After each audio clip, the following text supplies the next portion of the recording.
तो देखो, थर्मोकेमिस्ट्री का मतलब क्या होता है? तो थर्मोकेमिस्ट्री का मतलब होता है analysis of any chemical reaction on the basis of number of moles. किसी भी थर्मोकेमिकल इक्वेशन के एनालिसिस, थर्मोकेमिकल इक्वेशन का मतलब है ऐसा रिएक्शन जिसमें अपने को एंथैल्पी का कैलकुलेशन करना है। किस बेसिस पे? मोल के बेसिस पे। वो हमें पूरा सेगमेंट किस में कवर करना है? थर्मोकेमिस्ट्री में। तो थर्मोकेमिस्ट्री में जो आप एंथैल्पी कैलकुलेट करो किसी भी रिएक्शन का, वो जो रिएक्शन है वो या तो एक्सोथर्मिक रिएक्शन हो सकता है या तो एंडोथर्मिक रिएक्शन हो सकता है। एक्सोथर्मिक या फिर एंडोथर्मिक रिएक्शन हो सकता है।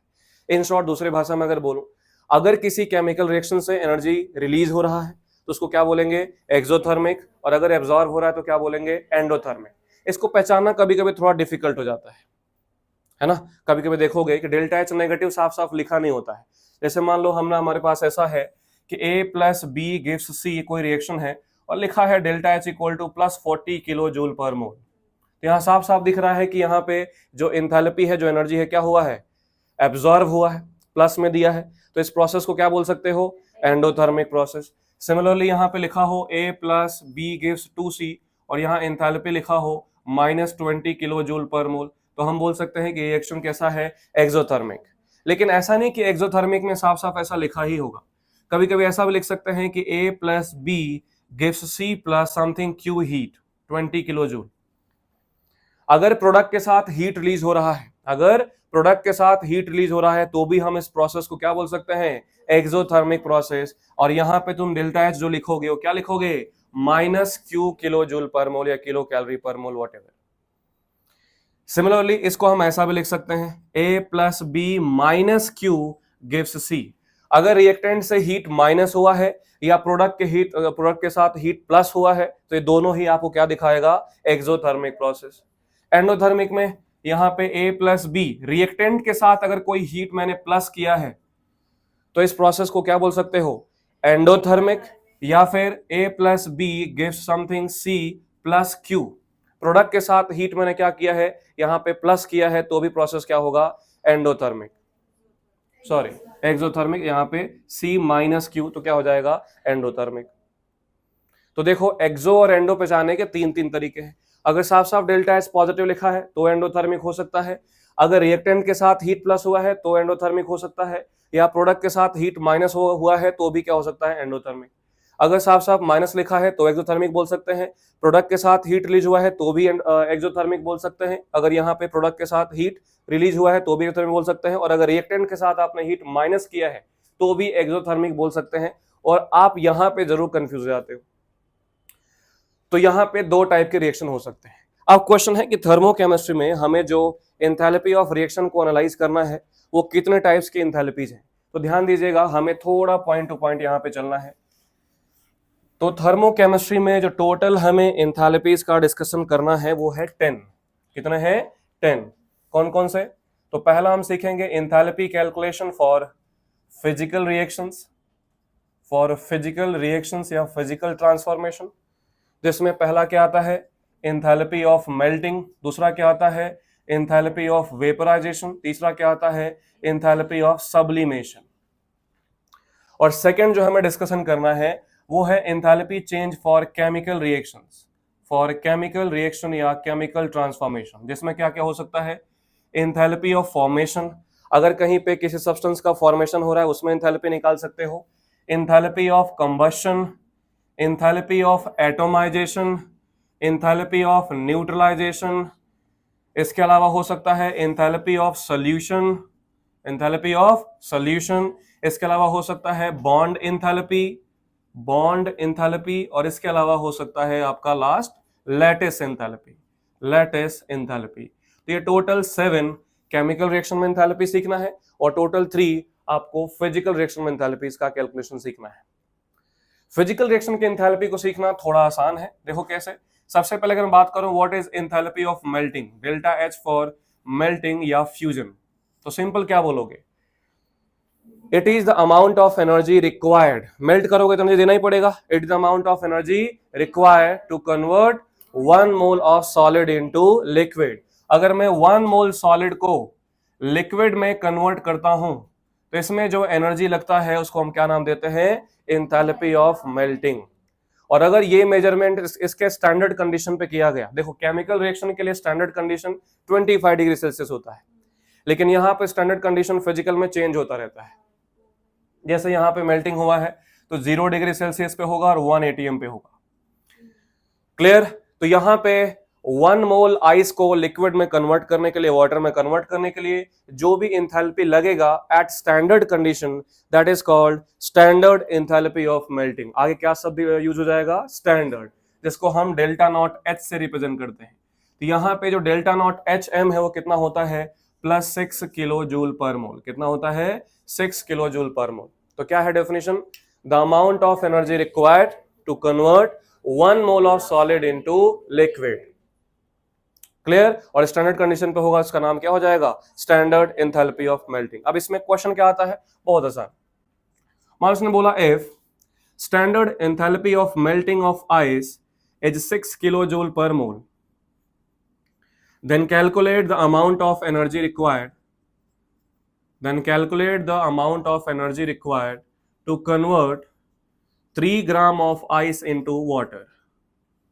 3 gram of ice into water.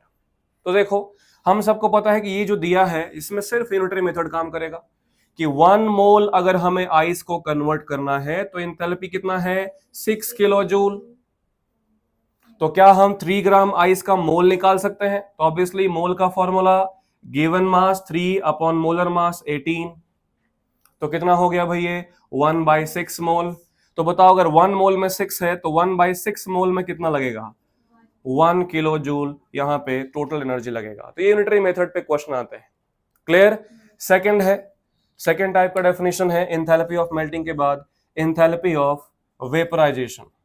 अब इसमें भी बताओ, वेपराइज कर रहे हो मतलब एनर्जी देना पड़ेगा कि एनर्जी रिलीज होगा, देना पड़ेगा। तो क्या होगा definition, the amount of energy required to convert 1 mole of liquid into gas या vapour at its boiling point is called enthalpy of vaporisation.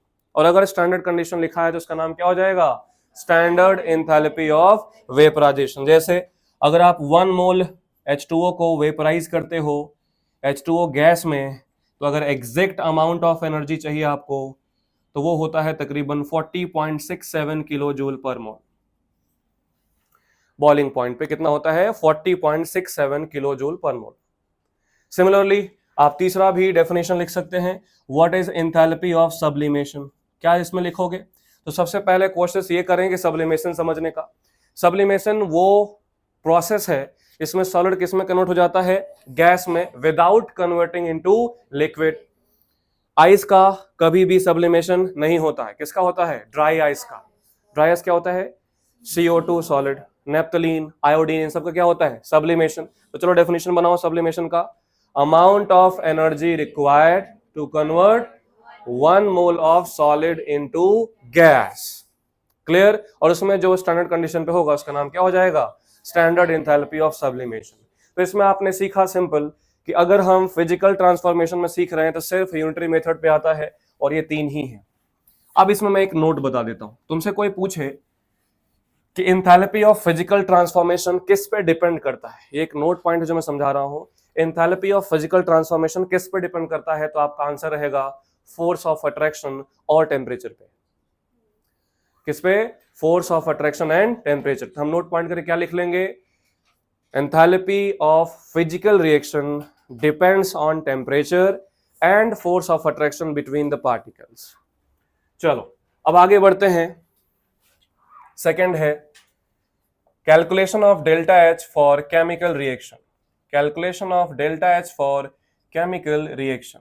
अब ध्यान से सुनो, इसमें बहुत आसान क्वेश्चन आते हैं लेकिन डिपेंड करता है कि अपने को डेफिनेशन कितना रिजिडली याद है और हमें फॉर्मूलेज याद है कि नहीं, उसके बेसिस पे सिंपल सिंपल कैलकुलेशन होता है। देखो इसमें सबसे पहला है एंथैल्पी ऑफ फॉर्मेशन। इसको थोड़ा ध्यान से सुनिएगा, एंथैल्पी ऑफ फॉर्मेशन।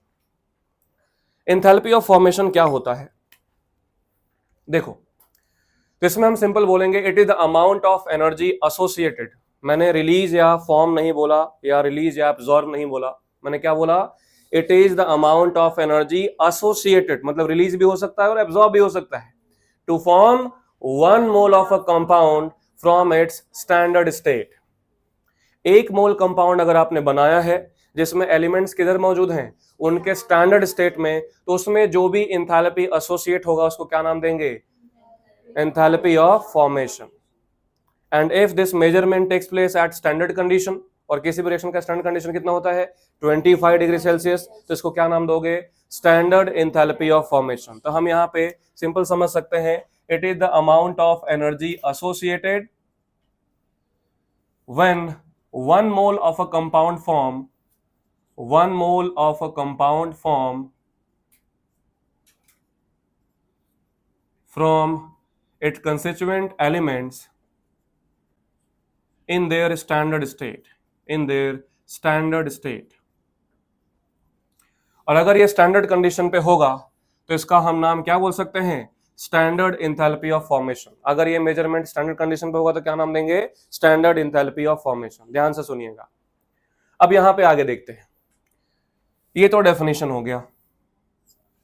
इसमें जो तुम्हें बात ध्यान से समझनी है वो एक ये है कि फॉर्मेशन तभी बोलोगे जब कितने मोल का फॉर्मेशन हो, 1 मोल का, और जो कंपाउंड या एलिमेंट हो किसमें होने चाहिए, उनके स्टैंडर्ड स्टेट में होना चाहिए. और जितने भी एलिमेंट अपने स्टैंडर्ड स्टेट में होते हैं, जितने भी एलिमेंट अपने स्टैंडर्ड स्टेट में होते हैं, उनका स्टैंडर्ड एंथैल्पी ऑफ फॉर्मेशन क्या होता है, 0 for the element which are present in their standard state. जैसे मैं बताऊं कि कार्बन का स्टैंडर्ड स्टेट क्या होता है बेटा, ग्रेफाइट. फ्लोरीन का स्टैंडर्ड स्टेट क्या होता है, फ्लोरीन गैस. ब्रोमीन का स्टैंडर्ड स्टेट क्या होता है, ब्रोमीन लिक्विड. ऑक्सीजन का स्टैंडर्ड स्टेट क्या होता है, O2 गैस. क्लियर. नाइट्रोजन का standard state N2 gas. Phosphorus का होता है P4 सॉलिड. सल्फर का आप S सॉलिड भी ले सकते हो और S8 सॉलिड भी ले सकते हो.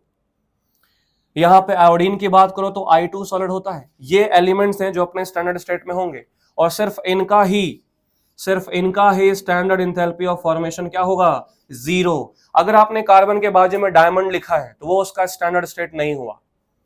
अगर आपने कार्बन के बाजू में डायमंड लिखा है, स्टैंडर्ड स्टेट नहीं हुआ. अगर आपने सपोज क्लोरीन लिया और क्लोरीन के बाजू में गैस की जगह लिक्विड लिखा है तो वो भी स्टैंडर्ड स्टेट नहीं हुआ. ऑक्सीजन के बाजू में O3 लिखा है, ओजोन लिया है, तो ओजोन ऑक्सीजन का स्टैंडर्ड स्टेट नहीं है. अगर आपसे कोई पूछे कि standard enthalpy of formation negative होता है कि पॉजिटिव होता है, तो आपको बोलना है it may be negative, it may be positive और it may be 0 as well. 0 का तो एक्सप्लेनेशन मिल गया. 0 किसके लिए होगा, elements which are present in their standard state. बाकी सबके लिए नेगेटिव होता है. सिर्फ एक आध ऐसे एक्सेप्शन है जिनके लिए स्टैंडर्ड एंथैल्पी ऑफ फॉर्मेशन क्या होता है, पॉजिटिव. ऑब्वियसली कुछ बनेगा तो एनर्जी क्या होगी, रिलीज होगी. सिर्फ कुछ ही ऐसे लोग हैं जिनके फॉर्मेशन से एनर्जी क्या होता है, एब्जॉर्ब होता है, देना पड़ता है. वो कौन लोग हैं, तो पॉजिटिव होता है for oxides of nitrogen. For oxides of nitrogen, जैसे कि आपने NO बनाया, NO2 बनाया, एक्सेट्रा, इनके लिए स्टैंडर्ड एंथैल्पी ऑफ फॉर्मेशन क्या होता है, पॉजिटिव. बाकी जितने भी आप कंपाउंड देखोगे या एलिमेंट जो अपने स्टैंडर्ड स्टेट में नहीं है, उन सब के लिए क्या बोलना है, negative. CH4 negative, CO2 negative, carbon diamond negative, carbon graphite 0, NO2 positive. आई बात समझ में. तो ये हो गया इसका डेफिनेशन. जैसे मान लो मैं तुमसे पूछूं कि आप रिएक्शन लिखिए for the formation of CH4. आप रिएक्शन लिखिए for the formation of CH4. आप CH4 का रिएक्शन लिखिए कि कैसे फॉर्मेशन करेंगे. तो ध्यान दीजिएगा कैसे लिखा जाएगा. आपको लिखना है कार्बन जो कि किस पेज में रहेगा बेटा, ग्रेफाइट, प्लस क्या लिखोगे, 2H2 gas forms CH4 gas, form CH4 gas. अगर यहां 2 मोल है तो उसको हम स्टैंडर्ड एंथैल्पी ऑफ फॉर्मेशन नहीं बोल सकते या एंथैल्पी ऑफ फॉर्मेशन नहीं बोल सकते. तो फिर उसको क्या बोलोगे, 2 मोल होगा तो जनरल एंथैल्पी ऑफ रिएक्शन. क्या बोलोगे, एंथैल्पी ऑफ रिएक्शन. अगर मुझे HCl का फॉर्मेशन करना है तो बताओ, H2 gas plus Cl2 gas से 2HCl गैस, इसको क्या बोलना सही रहेगा, एंथैल्पी ऑफ फॉर्मेशन या एंथैल्पी ऑफ रिएक्शन. तो इसको एंथैल्पी ऑफ फॉर्मेशन नहीं बोल सकते, क्या बोलना पड़ेगा, एंथैल्पी ऑफ रिएक्शन. क्यों, क्योंकि 2 मोल HCl बना है. अगर 1 मोल HCl बना होता तो क्या बोलते, एग्जैक्टली. अब मैं यहां पे एक नोट पॉइंट आपको बता दूं, जो थर्मोकेमिकल जो भी इक्वेशन होता है उससे रिलेटेड है। क्या? Any mathematical manipulation, any mathematical manipulation in the reaction leads to the same manipulation, leads to the same manipulation in associated enthalpy, in associated enthalpy। इसका मतलब ये है, अगर रिएक्शन को आप डबल करते हो तो एंथैल्पी डबल हो जाएगा, अगर रिएक्शन को हाफ करते हो तो एंथैल्पी हाफ हो जाएगा, अगर रिएक्शन को रिवर्स करते हो तो एंथैल्पी का साइन क्या हो जाएगा? रिवर्स हो जाएगा। प्लस है तो माइनस, माइनस है तो प्लस। अब इसके ऊपर एक छोटे छोटे क्वेश्चन आते हैं, जैसे मान लो मैंने बोला, ध्यान दीजिएगा कि H2 plus Br2 gives 2HBr,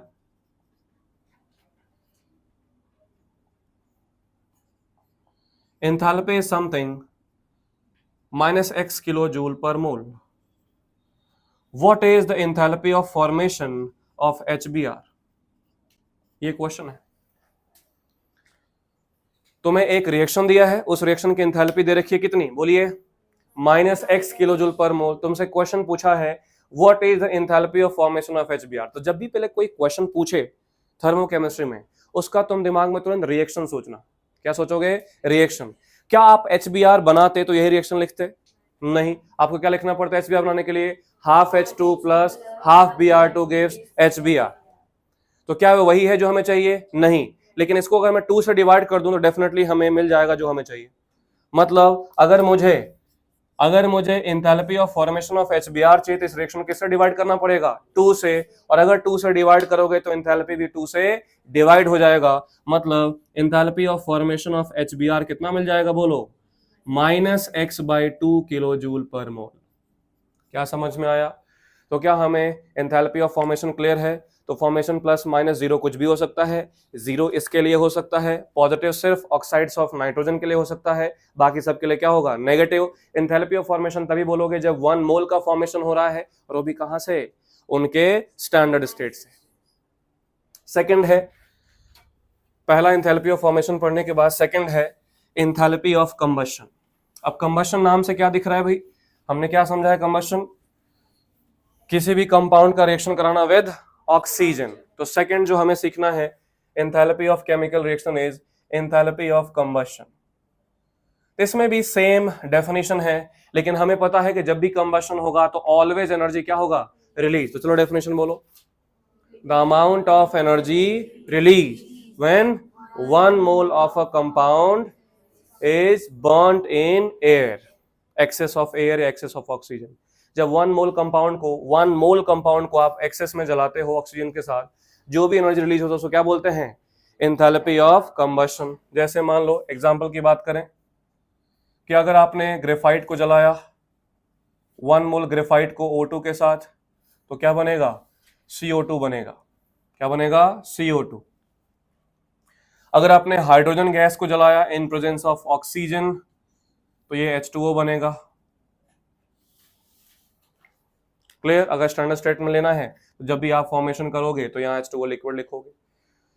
ये जो रिएक्शन है ना, इसको जानते हो मैं क्या बोल सकता हूं? It is enthalpy of combustion of graphite और it is enthalpy of formation of CO2। क्या आप मेरे बात से सहमत हैं? क्या इस रिएक्शन को मैं CO2 का फॉर्मेशन भी बोल सकता हूं, और इसको हम कंबशन भी बोल सकते हैं ऑफ ग्रेफाइट?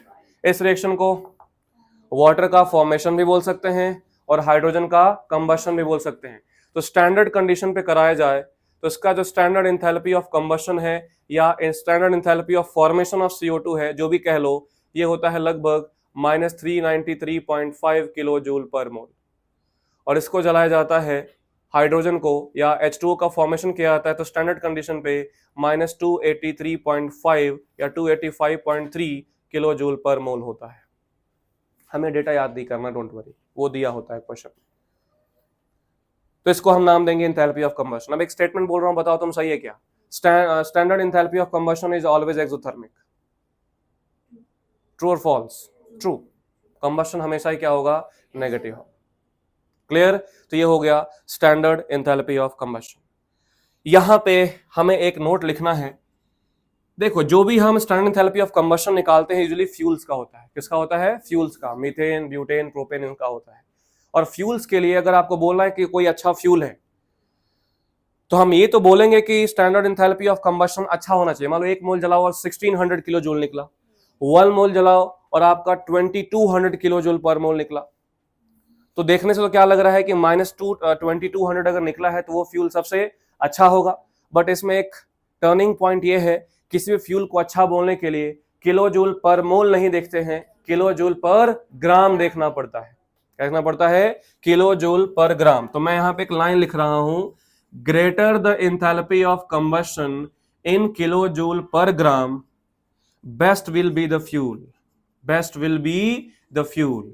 तो अगर आपको एंथैल्पी दिया है तो क्या एंथैल्पी से डिसीजन ले सकते हो? नहीं। उस एंथैल्पी को किससे डिवाइड करना पड़ेगा? मोलर मास से। तो आपको किस में मिलेगा एनर्जी? किलो जूल पर ग्राम में। और इस किलो जूल पर ग्राम को ही हम क्या नाम देते हैं? Calorific value. क्या बोलते हैं? बोलो, कैलोरीफिक वैल्यू। तो ऐसा भी लिख सकते हैं, greater the calorific value of the fuel, best will be the fuel. जैसे मान लो एग्जांपल के लिए, ऐसा एक रफली एग्जांपल के लिए मैंने बोला कि CH4 को जलाने पे जो एंथैल्पी ऑफ कंबशन है वो -1600 किलो जूल पर मोल है। एक ऐसे रफली एग्जांपल ले रहा हूं। और जो ब्यूटेन है C4H10 या जो भी इथेन है, जो भी आप ले सकते हो, C2H6 है, उसको जलाने पे एंथैल्पी रिलीज हुआ है समथिंग -2200 किलो जूल पर मोल। मैं तुमसे पूछूं अभी के लिए बेस्ट फ्यूल कौन सा है? जस्ट एक रफली डेटा लिया मैंने, तो अभी के लिए बेस्ट फ्यूल बता नहीं सकते, तो इसका हमें पहले किलो जूल पर ग्राम निकालना पड़ेगा। तो -1600 और इसको मोलर मास से डिवाइड करोगे तो किलो जूल पर ग्राम में आएगा। तो मोलर मास कितना है भाई? 16, तो -100 किलो जूल पर ग्राम आ जाएगा। इसमें अगर निकालना है तो क्या करना पड़ेगा? -2200 डिवाइड बाई 30। ऑब्वियसली -100 से कम ही आएगा। ऑब्वियसली -100 से कम आएगा। तो अभी देखने से कौन सा अच्छा लग रहा है? मीथेन। मीथेन जो होगा सबसे बेस्ट फ्यूल होगा। तो बेस्ट फ्यूल बताने के लिए किलो जूल पर मोल से डिसीजन ना लेते हुए किससे लेना है? किलो जूल पर ग्राम से। तो जैसा कि पहले डिस्कस किया था कि अपने को enthalpy for chemical reaction total 7 calculation करना है।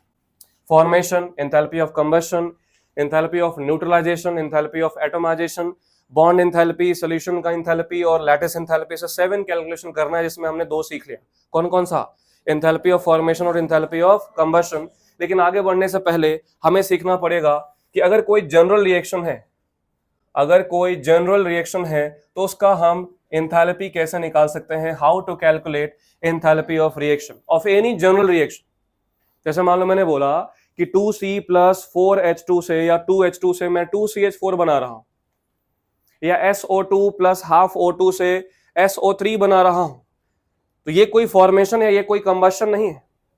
ये कोई फॉर्मेशन आप इसको देखने से नहीं लग रहा, क्योंकि SO3 बनाने के लिए अगर फॉर्मेशन आपको करना है तो आपके लिए सल्फर स्टैंडर्ड स्टेट में होना चाहिए, S लिखना पड़ेगा। तो अगर कोई जनरल रिएक्शन है और उसका हमें एंथैल्पी निकालना है तो कैसे निकालेंगे? तो मैं सीधे सीधे पॉइंट टू पॉइंट बात करता हूं। If you have to calculate enthalpy of reaction तो आप 2 तरीकों से निकाल सकते हो।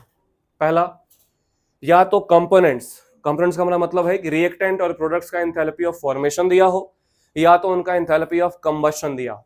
क्या दिया हो? बोलो, एंथैल्पी ऑफ फॉर्मेशन या एंथैल्पी ऑफ कंबशन।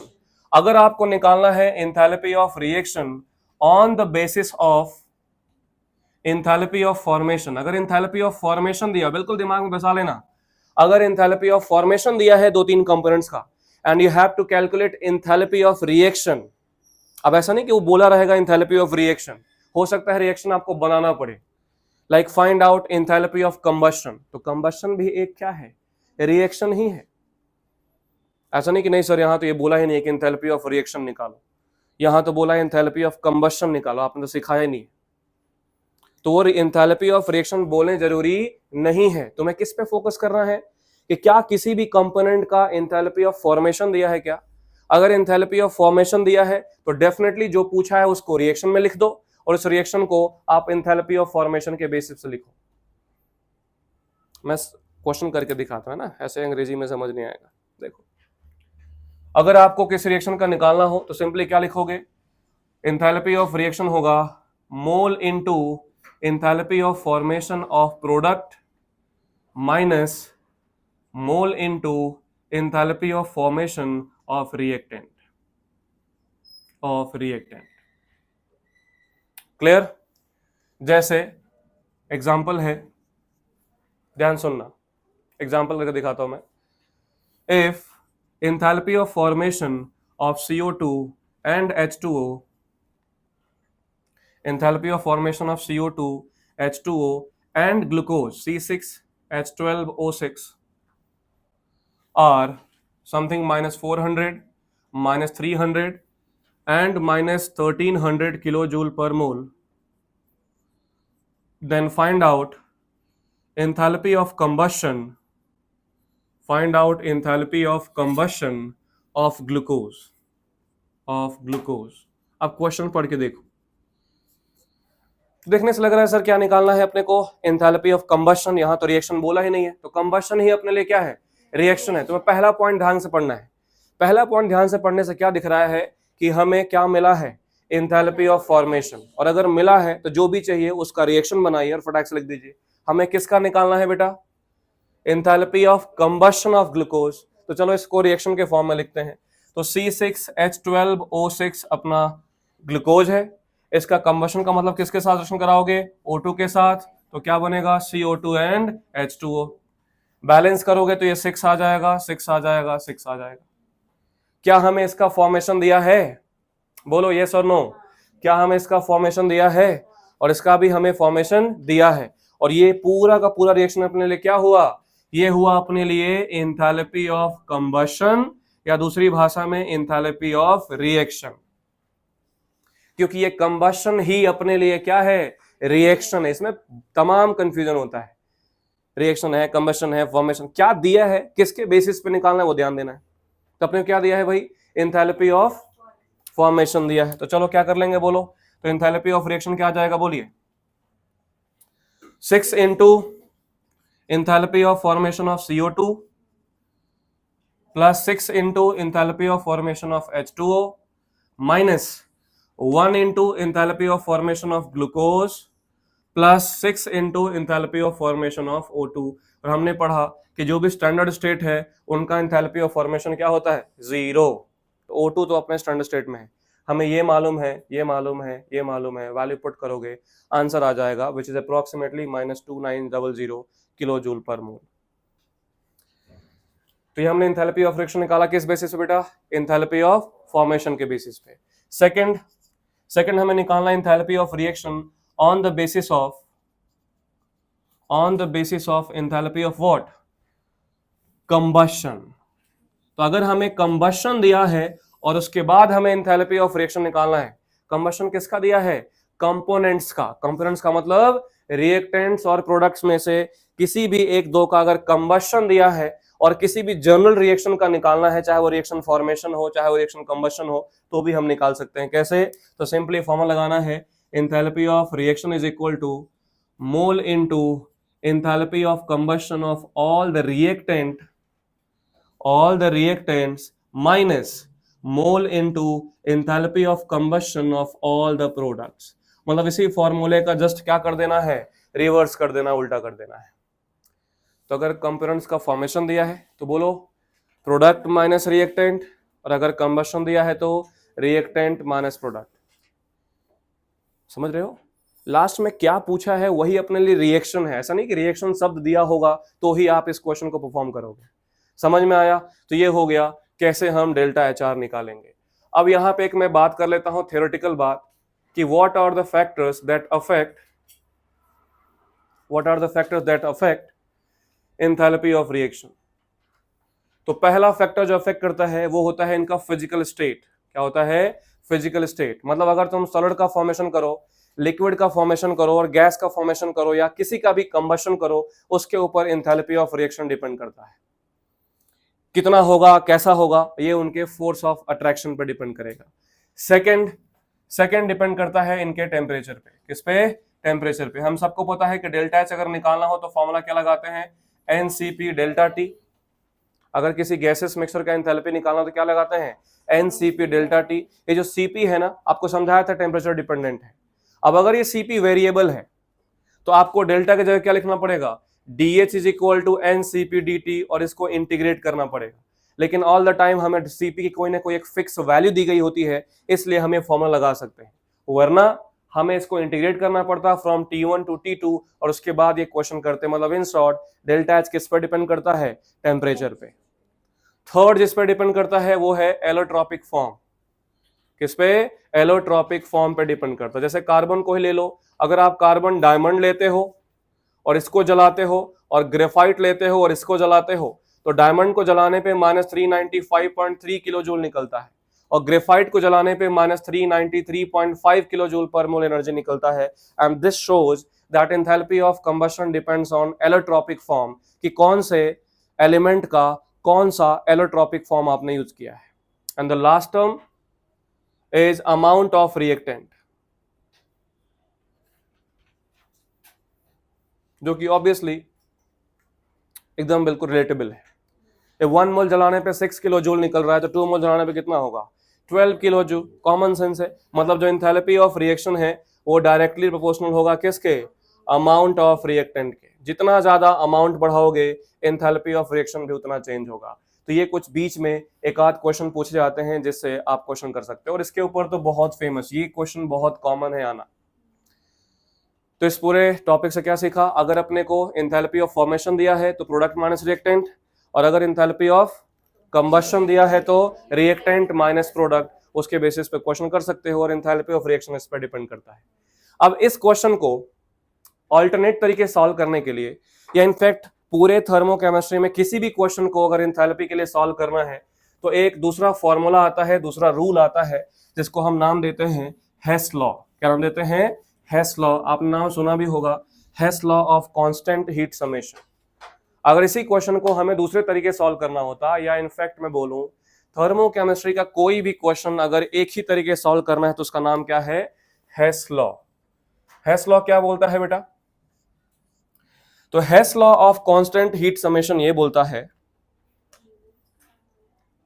कि अगर आपने एक main thermochemical equation 2-3 associated reactions को ऐड करके बनाया है, तो जो ओवरऑल थर्मोकेमिकल इक्वेशन की एंथैल्पी होगी वो इंडिविजुअल स्टेप्स के एंथैल्पी के समेशन के इक्वल होगा।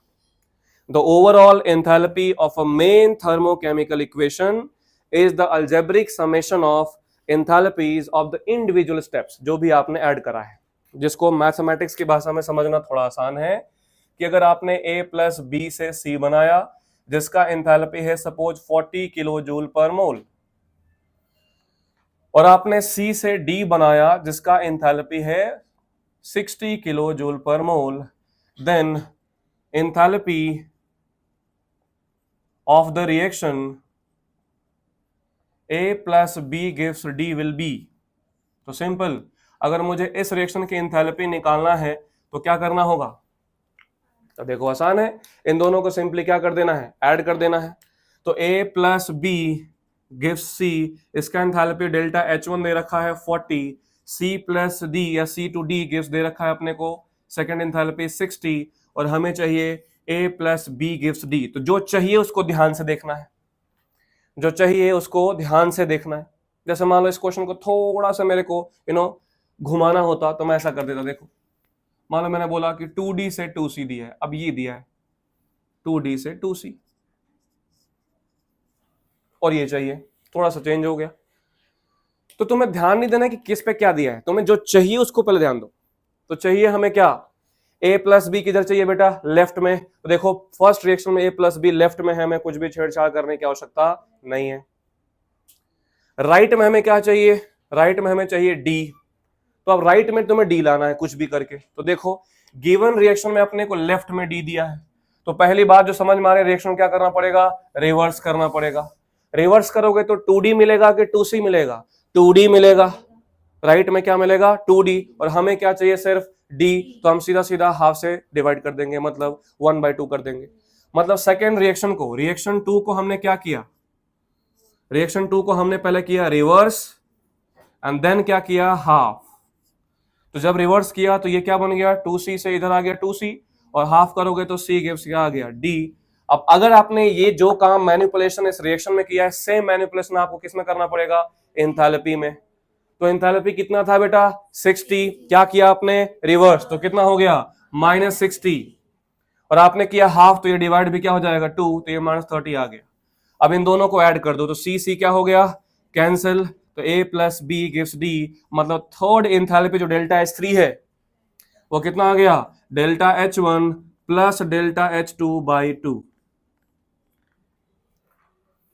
क्लियर, डेल्टा H1 कितना है 40, डेल्टा H2 कितना हो चुका है -60, और इसको बाई 2 किया है तो जाके मिला है, मतलब इन शॉर्ट 10 आ गया। यहां से तो यही देखने को मिल रहा है कि आपको 10 मिल जाएगा, ठीक है 10 किलो जूल पर मोल। तो इसको हम क्या बोलते हैं हेस लॉ। जो भी आपने अभी क्वेश्चन किया है ना वो भी हम हेस लॉ से कर सकते हैं। कैसे, तो जो भी दिया गया है उसको सिर्फ रिएक्शन के फॉर्म में लिखो। किस फॉर्म में, रिएक्शन के फॉर्म में। जैसा अभी मैंने ग्लूकोज वाला क्वेश्चन किया था, क्या क्या दिया था, enthalpy of formation of CO2 दिया था, enthalpy of formation of CO2 दिया था। C का फॉर्मेशन करो CO2 का, तो C प्लस O2 से क्या बनेगा CO2, इसका एंथैल्पी दिया था। H2 प्लस हाफ O2 से H2O, इसका हमें दिया था फॉर्मेशन। ग्लूकोज का फॉर्मेशन दिया था, तो ग्लूकोज कैसे बनाओगे, तो ग्लूकोज बनाने के लिए C6H12O6, तो हमें 6 कार्बन लेने पड़ेंगे, 6 मोल हाइड्रोजन लेने पड़ेंगे एंड 3 मोल O2 लेना पड़ेगा, तब जाके ये बनेगा। तो ये हमें दे रखा है, और चाहिए क्या, तो हमें चाहिए कंबस्शन, तो C6H12O6 प्लस 6O2 से 6CO2 प्लस 6H2O, ये हमें चाहिए। ध्यान देना, उसी क्वेश्चन को मैं सॉल्व कर रहा हूं। अब जो चाहिए उसको ध्यान से देखो, तो ये क्या बोल रहा है कि मेरे को CO2 चाहिए राइट में, तो क्या CO2 राइट में है, यस, लेकिन कितने CO2 चाहिए, तो इसमें डेल्टा H1 में हमें क्या मल्टीप्लाई करना पड़ेगा 6, अगेन H2O कितना चाहिए 6, तो डेल्टा H2 में कितना करना पड़ेगा 6।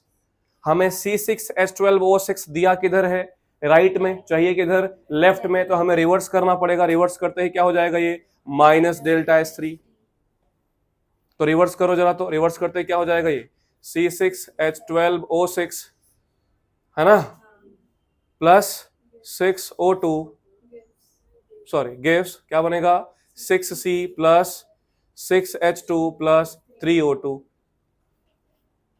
अब इन तीनों को ऐड कर दो, यहां 6 से मल्टीप्लाई किया है तो 6 6 6, यहां पे 6 हो गया, ये कितना हो गया 3 हो गया, और यहां पे 6 हो गया। अब इन तीनों को जोड़ के देखो, 6C cancel, 6H2 cancel, 3O2 है ना, कहाँ है, इधर है 3O2 कैंसिल, तो सिर्फ क्या बच गया भाई 6O2 बच गया, ये बच गया और ये बच गया जो हमें चाहिए। तो देखो ये मिल जाएगा, अगर आप वैल्यू पुट करोगे बिल्कुल सेम आएगा, कुछ भी चेंजेस नहीं है। लेकिन ये मेथड थोड़ा लंबा हो जाता है, अगर फॉर्मेशन दिया है तो हम इतना मजदूरी क्यों करेंगे, करने का शौक है तो अलग बात है। ठीक है, तो 2 एंथैल्पी हो गया समाप्त।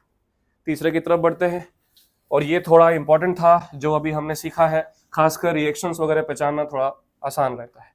थर्ड जो यहाँ पे हमें सीखना है वो क्या है, enthalpy of atomisation. Enthalpy of atomisation, सबसे पहले हम इस शब्द का मतलब समझे कि व्हाट इज एटोमाइजेशन। तो एटोमाइजेशन का सिंपल मतलब होता है, अगर आपने किसी एक कंपाउंड को कंप्लीटली गैसियस एटम्स में ब्रेक कर दिया तो उसको क्या नाम देते हैं, enthalpy of atomisation. The amount of energy required to break 1 mole of a compound into its gaseous atom is called enthalpy of atomization. Definition clear है, जैसे आपने सपोज CH4 लिया और इसको तोड़ा पूरा कंप्लीटली गैसियस एटम में, तो आपको C गैस प्लस 2H2 नहीं 4H गैस में तोड़ना पड़ेगा। गैसियस एटम्स, गैसियस एलिमेंट नहीं। तो मतलब हमने कैसे किया होगा कि जो CH4 के चारों बॉन्ड्स हैं, इन शॉर्ट हमने यही तोड़ा होगा, बोलो हाँ या ना। तो इसलिए यहां पे जो एंथैल्पी ऑफ एटोमाइजेशन है, जो भी एनर्जी रिलीज हुआ उसको क्या बोलोगे, एंथैल्पी ऑफ एटोमाइजेशन। तो सेकंड पॉइंट में क्या ऐड करना चाहूंगा, by the help of enthalpy of atomisation we can determine bond enthalpy. कैसे, यहां कितने बॉन्ड तोड़े हैं आपने, 4 बॉन्ड्स तोड़े हैं, तो हम क्या लिख सकते हैं, बोलो कि enthalpy of atomisation of CH4 will be equal to 4 times of bond enthalpy of what, CH bond. तो एक CH बॉन्ड की एंथैल्पी कितनी हो गई, enthalpy of atomisation by 4।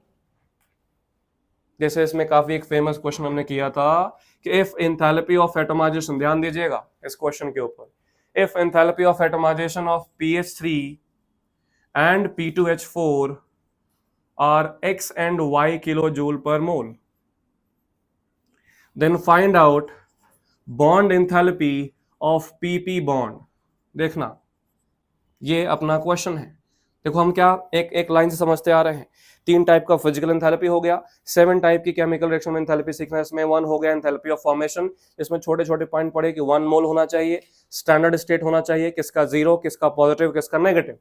Enthalpy of combustion सीखा, जिसमें एक छोटा सा पॉइंट समझा है कैलोरीफिक वैल्यू, और उन दोनों के बेसिस पे हम किसी भी जनरल रिएक्शन का एंथैल्पी निकाल सकते हैं बाय, है ना, सबट्रैक्टिंग प्रोडक्ट माइनस रिएक्टेंट और रिएक्टेंट माइनस प्रोडक्ट, डिपेंडिंग कि क्या दिया हुआ है। उसके बाद हम थर्ड सीख रहे हैं, एंथैल्पी ऑफ एटमाइजेशन होता है the amount of energy required to break 1 mole of a compound into it gaseous atoms, molecule नहीं।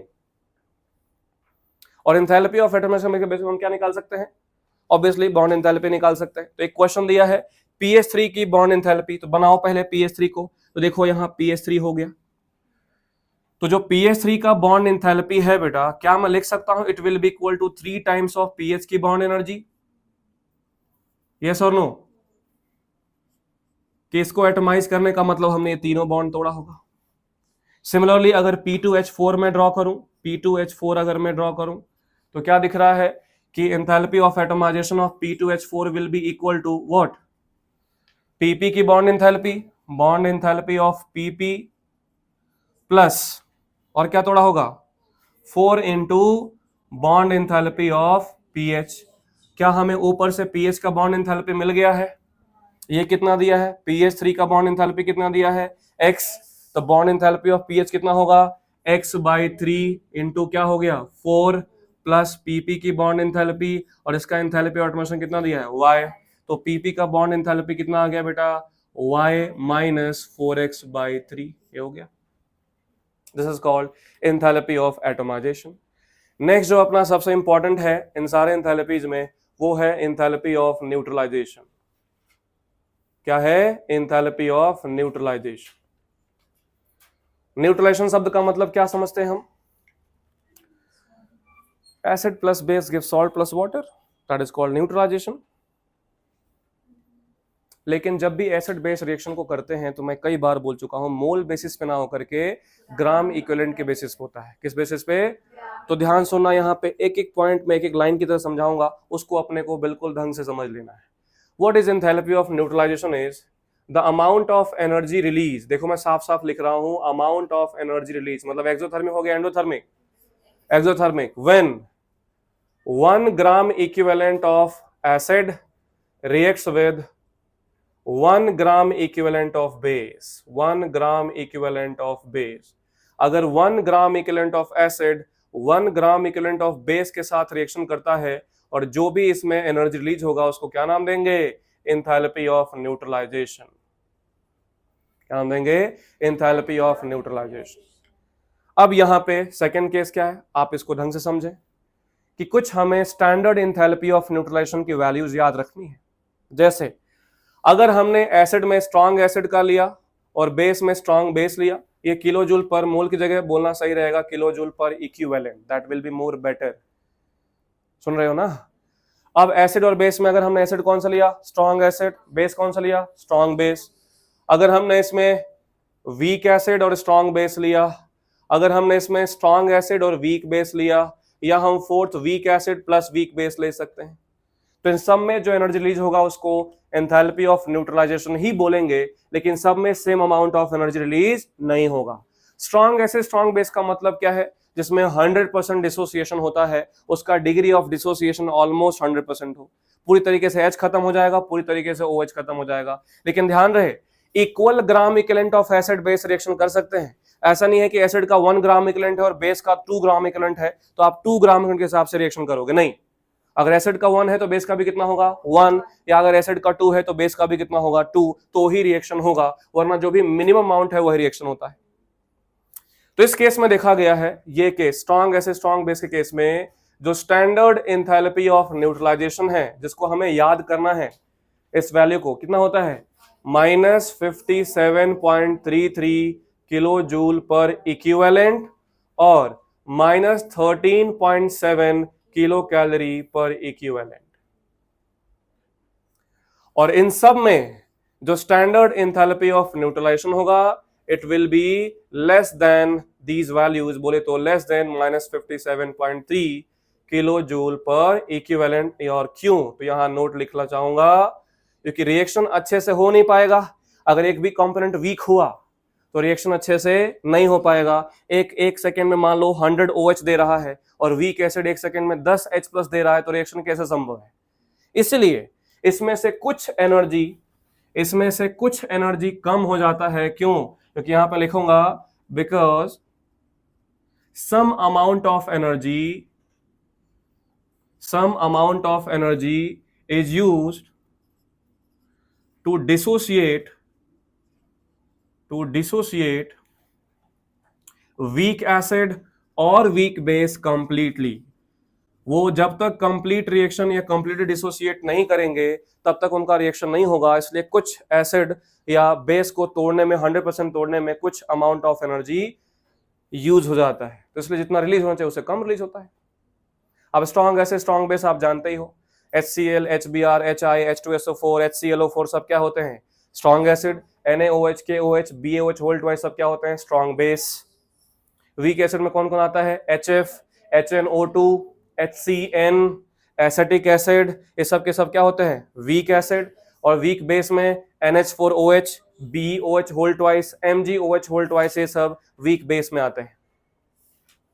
क्लियर? अब इसमें एक थोड़ा सा स्पेशल पॉइंट है कि HF भले ही वीक एसिड है, लेकिन जब इसका कोई भी NaOH के साथ रिएक्शन आप कराते हो तो इसमें जो स्टैंडर्ड एंथैल्पी ऑफ न्यूट्रलाइजेशन है वो more than -57.3 kilo joule per equivalent होता है।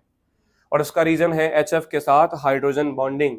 HF अकेला मॉलिक्यूल नहीं होता है, बहुत सारे मॉलिक्यूल होते हैं, तो जो न्यूट्रलाइजेशन के दौरान एनर्जी रिलीज होगा उससे जो अभी एक्सपेक्टेड वैल्यू है उससे ज्यादा हो जाता है। अब तुमसे कोई क्वेश्चन पूछे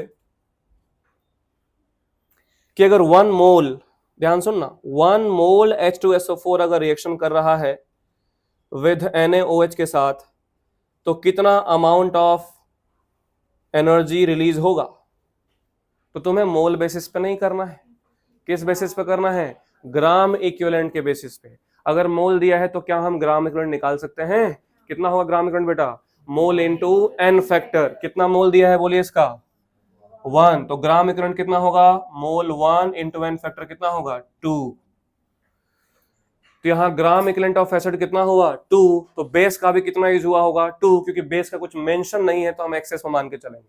अगर बेस का भी मेंशन होता तो कंपेयर करते कम कौन सा है। तो अगर 1 ग्राम इक्विवेलेंट में -13.7 किलो कैलोरी, तो 2 ग्राम इक्विवेलेंट में कितना होगा भाई? -13.7 किलो कैलोरी इंटू 2 हो जाएगा।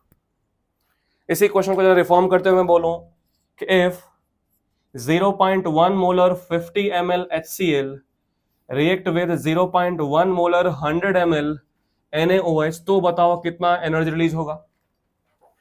तो सबसे पहला काम है हमें ग्राम इक्विवेलेंट निकालने का। अगर 1 देखो ऐसा क्वेश्चन पूछता है HCl और NaOH रिएक्शन कर रहे हैं तो हम मान लेते हैं कि 1 है -13.7, लेकिन अब यहां अमाउंट मेंशन करके दिया है तो हमें इसका ग्राम इक्विवेलेंट निकालना है। तो बताओ इसका ग्राम इक्विवेलेंट निकालूंगा तो क्या आएगा? तो हमें दे रखा है मोलरिटी और हमें दे रखा है वॉल्यूम। तो अगर मोलरिटी और वॉल्यूम दिया होता है तो बेटा फॉर्मूला होता है N factor into molarity into volume in litre, तो निकलता है ग्राम इक्विवेलेंट, वरना मिली इक्विवेलेंट जल्दीबाजी में निकल जाएगा। तो कितना है भाई? एन फैक्टर 1 इंटू मोलरिटी 10⁻⁻1 मतलब 0.1 इंटू वॉल्यूम 5 इंटू 10⁻²। देखो यहां पे ये 0.05 है, 0.05, तो 5 इंटू 10⁻²। तो कितना हो जाए ग्राम इक्विवेलेंट? 5 इंटू 10⁻⁻3। ये इसका आया। अगर मैं इसका ग्राम इक्विवेलेंट निकालूं तो एन फैक्टर NaOH का 1, मोलरिटी 0.1 और वॉल्यूम भी 0.1, तो आ गया 10⁻²। कम कौन सा है?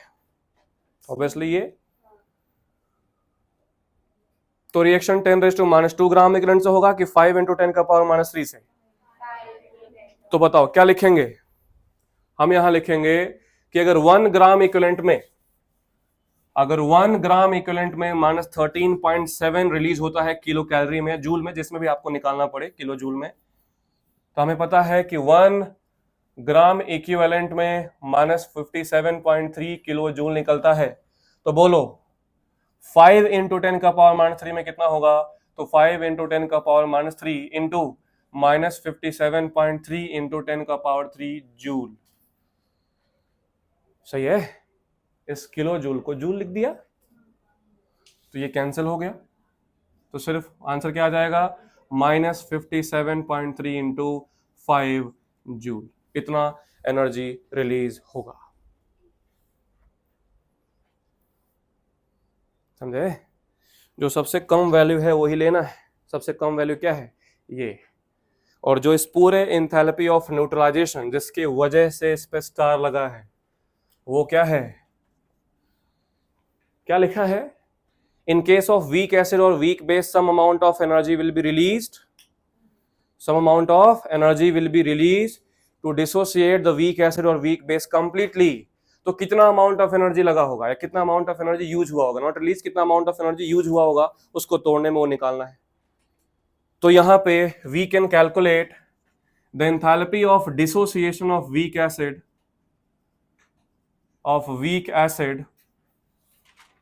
Bye the help of enthalpy of neutralisation. Enthalpy of neutralisation के बेसिस पे हम क्या निकाल सकते हैं? बोलो, एंथैल्पी ऑफ डिसोसिएशन या आयोनाइजेशन ऑफ वीक एसिड। इसको क्वेश्चन की मदद से मैंने समझाया था। क्या? If enthalpy of neutralisation of acetic acid and NaOH is given as something minus 12 kilocalorie per mole, then calculate the enthalpy of dissociation of weak acid CH3COOH। हमें ये निकालना है, बस इसको ध्यान से सुन लो, अपना काम हो जाएगा। तो जो चाहिए उसको निकालो। क्या चाहिए भाई? Dissociation of weak acid. तो तोड़ते इसको, CH3COOH on dissociation gives CH3COO minus plus H plus. ये हमें चाहिए। We need to find out the enthalpy of this reaction, enthalpy. तो अब कैसे करेंगे? जो गिवन है उसको लिख लेते हैं। क्या गिवन है बताइए? तो गिवन है अपने पास CH3COOH प्लस NaOH। इससे क्या बन रहा होगा बेटा? CH3COONA प्लस H2O बन रहा होगा, जिसकी एंथैल्पी माइनस 12 किलो कैलोरी पर मोल है। एक ही दिया है, ये निकालना है। अभी कैसे निकलेगा? तो इस एक रिएक्शन संभव नहीं है, तो तुरंत तुम क्या करोगे? एक और डेटा का यूज करोगे जो तुम्हें पता है। कौन सा डेटा पता है? कोई भी एक स्ट्रॉन्ग बेस लेना और कोई भी एक स्ट्रॉन्ग एसिड लेना, उसके साथ रिएक्शन लिख लेना। यूजुअली वही स्ट्रॉन्ग बेस लेना जो इसमें यूज हुआ है। तो एक जो हमें पता है वो कौन सा पता है? बोलो, HCl plus NaOH gives NaCl plus H2O। क्या मिल जाएगा? Minus 13.7 kilo calorie. अब ये हमें दे रखा है, अब इससे हमें ये बनाना है। तो देखो हमें लेफ्ट में क्या चाहिए? CH3COOH। दिस इज श्योर कि पहले रिएक्शन में कुछ नहीं करना है, लेकिन हमें राइट में क्या चाहिए? H plus. तो राइट में H प्लस कब मिलेगा? जब ये स्ट्रॉन्ग एसिड का H इधर जाए। तो क्या हम सेकेंड रिएक्शन को पलट सकते हैं? तो सेकेंड रिएक्शन को पलटेंगे तो क्या लिखना पड़ेगा? बोलो, NaCl plus H2O gives HCl plus NaOH, और ये कितना हो जाएगा? प्लस 13.7। अब दोनों को, इसको और इसको जोड़ के देखो, ध्यान दीजिएगा। ये CH3COO minus Na plus salt के फॉर्म में एग्जिस्ट करेगा, ये Na plus Cl minus salt के फॉर्म में एग्जिस्ट करेगा।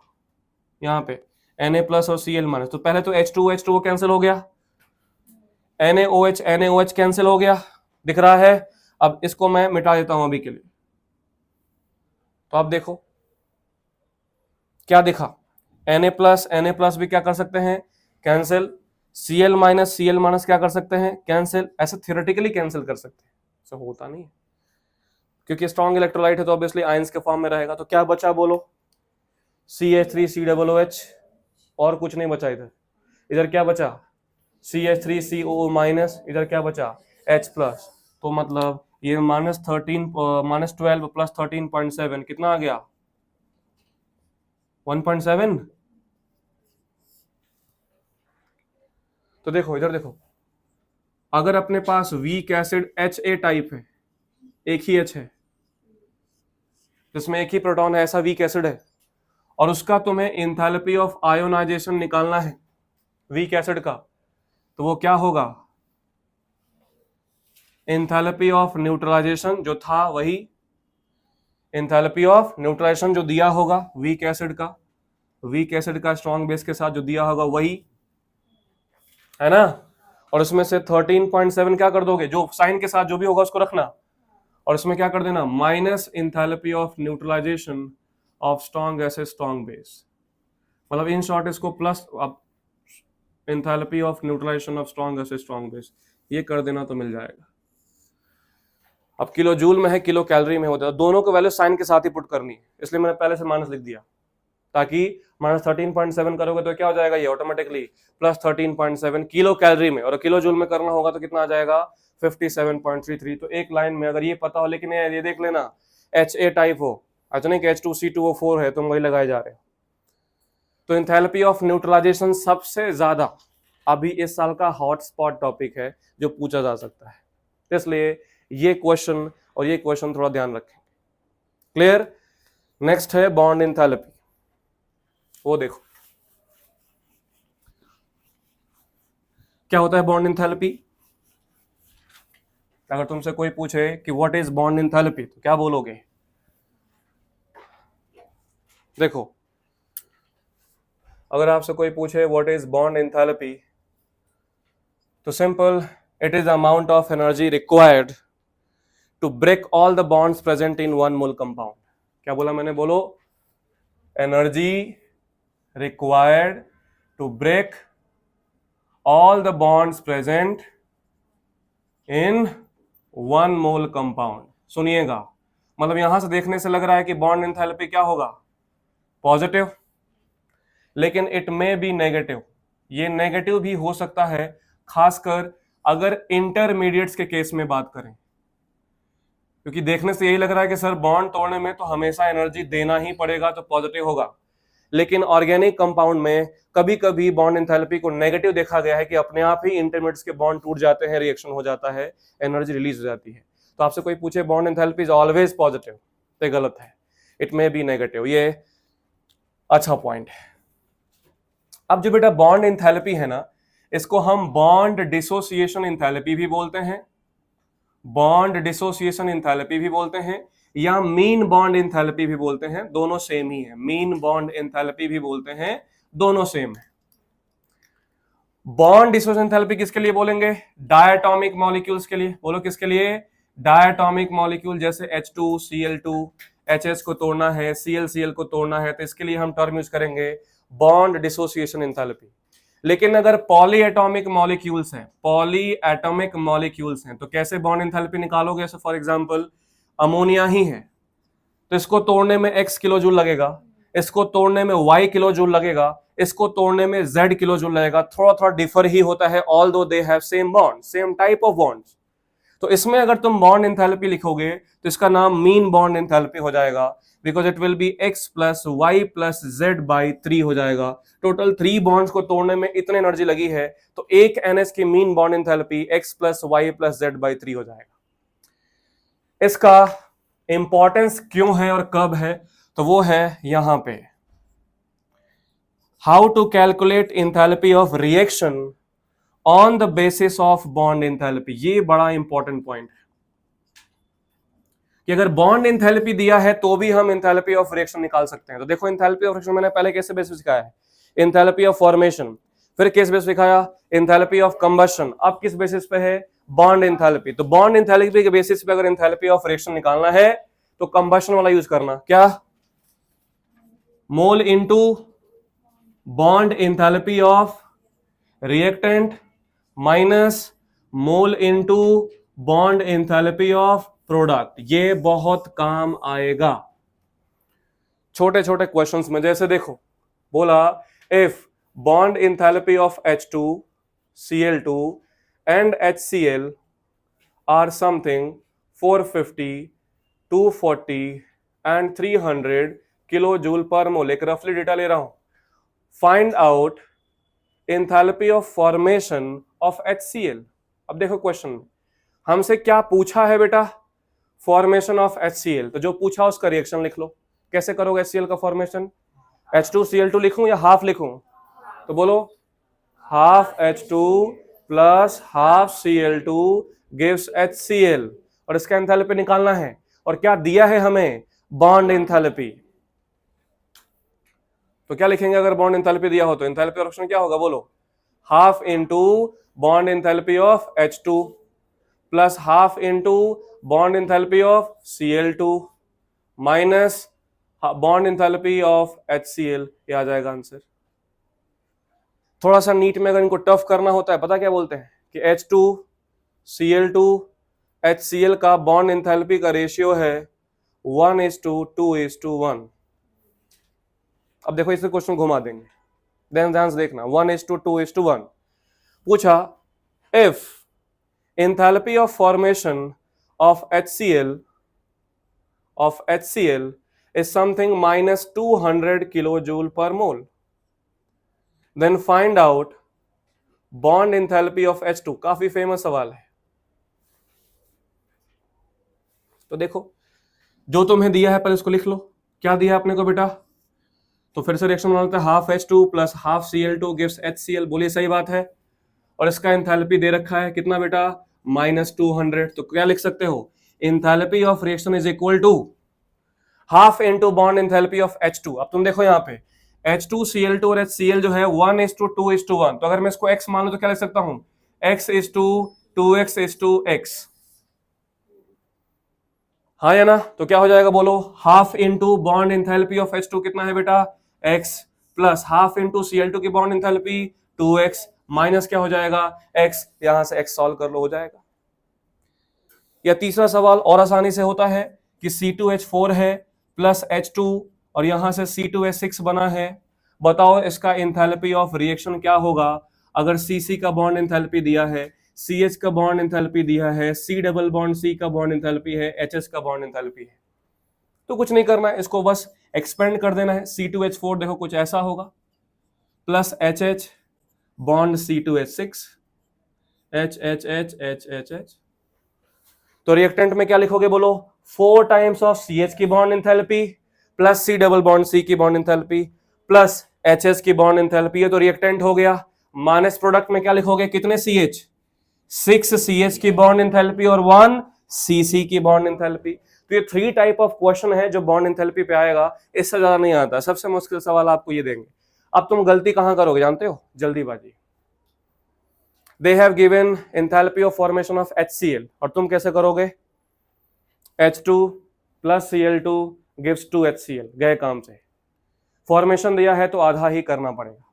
क्लियर? तो ये हो गया बॉन्ड एंथैल्पी। नेक्स्ट है enthalpy of solution. Enthalpy of solution क्या होता है? सॉल्यूशन शब्द का मतलब क्या होगा? What is enthalpy of solution?